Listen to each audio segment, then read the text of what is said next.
लालची राजकुमारी की कहानी। एक बार एक शहर में एक राजकुमारी रहती थी। वह बहुत धनी और सुंदर थी, लेकिन इतनी धनी होने के बाद भी उसकी लालच का कोई अंत नहीं था। उसे सोना और कीमती वस्तुएं बहुत ज़्यादा पसंद थी, लेकिन ये बात भी बिल्कुल सच थी कि वह अपनी बेटी को इस दौलत से ज़्यादा प्यार करती थी। एक दिन उससे एक गोल्डन परी नज़र आई। जब वह दौड़ कर परी के पास गई तो उसने देखा उसके लंबे सुनहरे बाल उसे पेड़ में फंस गए हैं। उस औरत ने उस गोल्डन परी की मदद करके आज़ाद किया, लेकिन उसकी सुंदरता देख उस राजकुमारी के मन में लालच आ गया कि मदद के बदले में राजकुमारी से अपनी इच्छाओं को पूरा कर सकती हूँ। परी ने उसके मन की बात जान ली।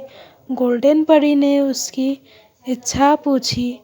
तब उस लालची राजकुमारी ने कहा कि मैं जो वह सब सोना हो जाए। परी ने उसकी ये इच्छा पूरी कर दी। राजकुमारी ने अपने घर के बाहर बने बाग को सोने में बदल दिया।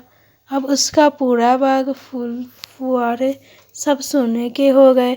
इस हकीकत को देख वह बहुत खुश हो गई। अब वह हर जगह हाथ लगाते हुए महल में वापस जाने लगी और खुशी से देखकर पागल हो गई। तभी उसके सामने उसकी खूबसूरत बेटी आ गई।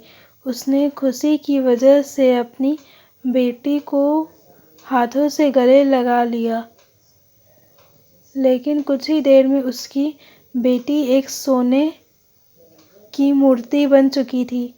यह देखकर उसको परी का वरदान याद आया और उसको अपनी सबसे बड़ी गलती का भी एहसास हुआ।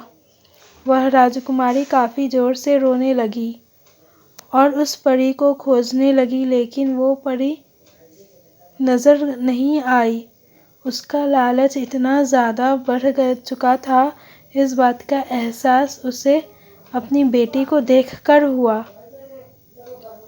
हमें क्या इस कहानी से ये सीख मिलती है कि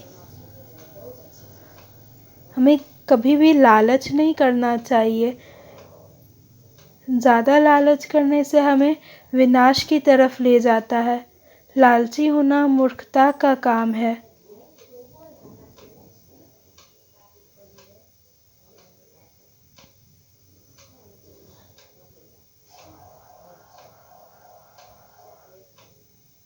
धन्यवाद। स्टोरी पसंद आई तो लाइक करें।